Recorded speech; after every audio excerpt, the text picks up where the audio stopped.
Halo semuanya, Assalamualaikum warahmatullahi wabarakatuh. Nah, jadi pada video kali ini saya akan memberikan tutorial bagaimana cara mengakses NCBI atau National Center for Biotechnology Information. Nah, sebelumnya kita ketahui dulu apa itu NCBI. Jadi NCBI ini merupakan suatu institusi yang bergerak di bidang bioteknologi, dan di mana mereka menginformasikan perkembangan dari biologi molekuler yang dikemas dalam bentuk informasi yang berupa database tentang DNA, sequencing, pengurutan DNA, dan lain sebagainya. Kita ketik NCBI.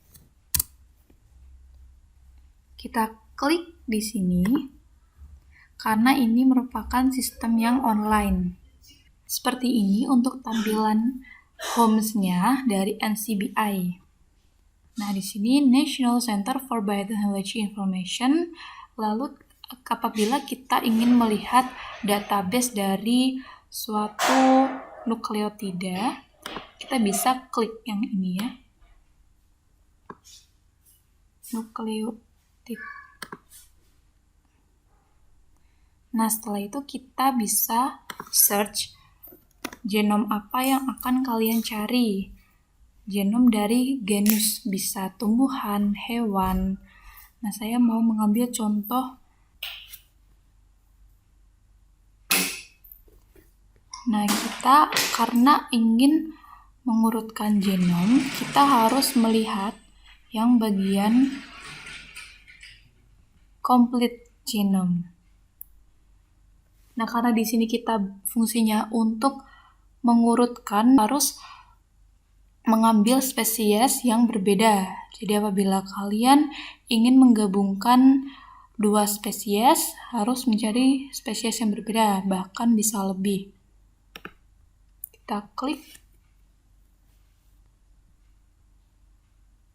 Untuk satunya kita harus mencari spesies yang berbeda. Kalau yang pertama ini Aglaonema costatum, kemudian yang kedua kita cari ini ya, syaratnya harus complete genome. Kenapa harus complete genome? Karena apabila kita menggabungkan suatu genom harus dalam kondisi yang komplit. Kita lihat karena memang belum ada, kita bisa next.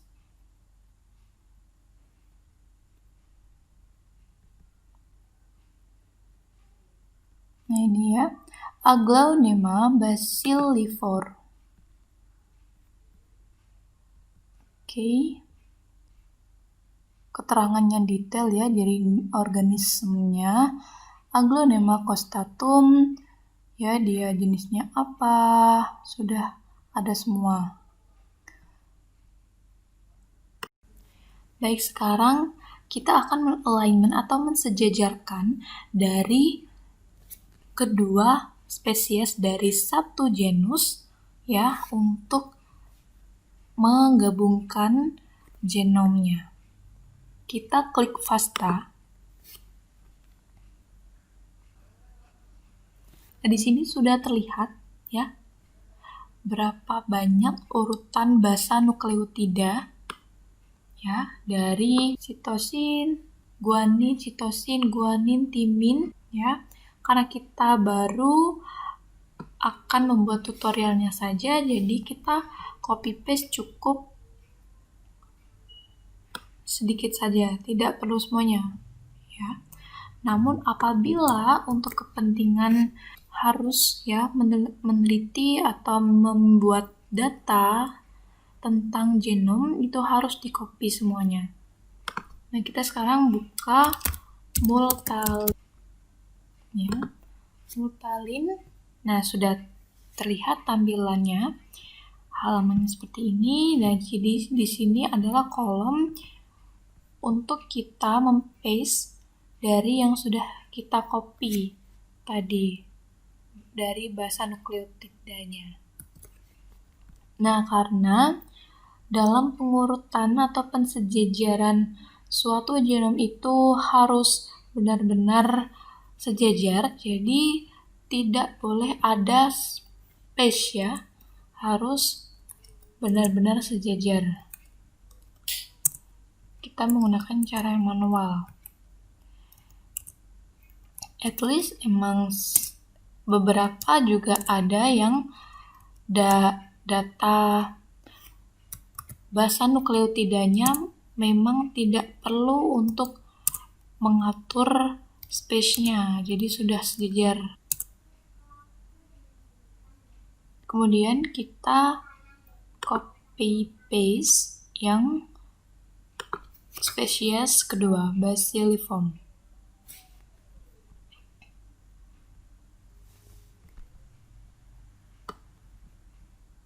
Tidak usah banyak-banyak. Kita mempaste pada bagian basa nukleotida yang terakhir dari spesies yang pertama.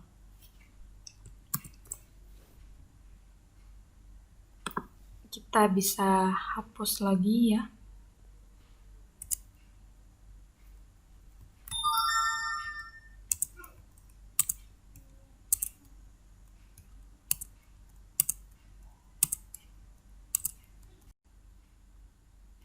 Nah, setelah kita sejajarkan antara dua genom ini, kita bisa langsung klik Start Multalin.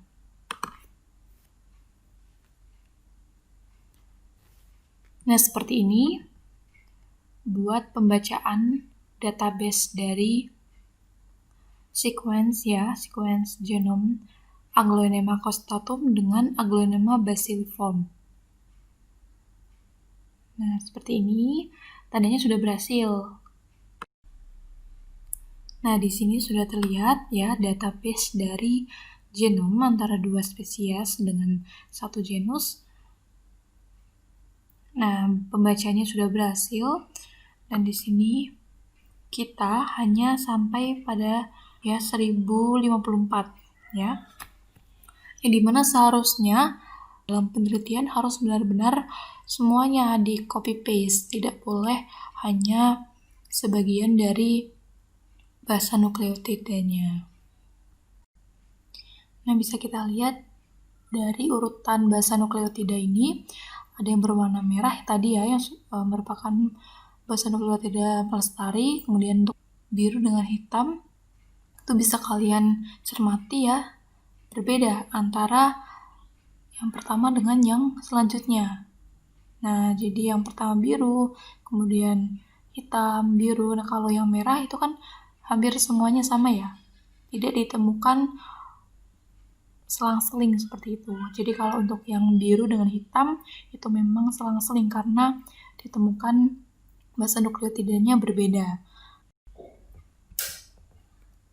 Ini adalah urutan basa nukleotidanya ya. Urutan pasangan basa nukleotida. Jadi 1, kemudian 10, 20, 30. Ya, ini tuh pasangan suatu basa nukleotida. Berarti kita hanya mengurutkan pasangan basa yang pertama sampai dengan 1054. Nah, ini adalah suatu pemanfaatan dari in silico. Nah, biasanya dalam biologi itu ada in vitro dengan in vivo. Nah, biasanya kalau in vivo itu adalah suatu perlakuan yang diberikan kepada makhluk hidup langsung ya, secara langsung, yaitu seperti kita sudah sering mengenal hewan uji coba seperti tikus, kelinci, seperti itu. Terus juga uji klinis menggunakan vaksin itu juga in vivo. Ya, jadi sudah ada uji cobanya langsung dalam tubuh, misal dari hewan ataupun manusia. Nah, sedangkan kalau yang kedua adalah in vitro, di mana kita menumbuhkan suatu bakteri atau tanaman ya melalui media agar. Nah, untuk yang sekarang kita sedang menggunakan metode in silico. Nah, jadi diterapkan dalam ilmu bioinformatika yang di dalamnya mengandung beberapa bidang seperti biologi molekuler, kemudian ada biologi teknologi, yang tadi bioteknologi itu ada statistika dan informatika. Nah, dijadikan dalam satu wadah, yaitu bioinformatika. Nah, baik, terima kasih karena sudah melihat penjelasan saya. Semoga bermanfaat buat kalian semua. Dan kita semua. Terima kasih. Wassalamualaikum warahmatullahi wabarakatuh.